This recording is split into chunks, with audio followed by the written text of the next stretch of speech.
तो भाई हमार आज के गाना बाटे कि बलिया जिला के हई हम आ करिले बिलोम बड़ घराना से आव कि राजभर टोला के हई हम आ करिले बिलोम राजभराना से दब के नहर हेनी बासडी के थाना से कि बलिया जिला के हई हम आ करिले बिलोम बड़ घराना से राजभर टोला के हई हम आ करिले बिलोम राजभराना से।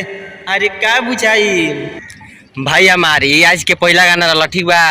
इंस्टाग्राम आईडी पर डालता नहीं फॉलो कर दलो, यूट्यूब चैनल पर सब्सक्राइब कर दिलो ठीक बा। इंस्टाग्राम यूट्यूब फेसबुक हर जगह डाला ठीक बा। लाइक सब्सक्राइब शेयर फॉलो ठीक बा दबा के एकदम। अब सही गाना आई डेली ठीक बा।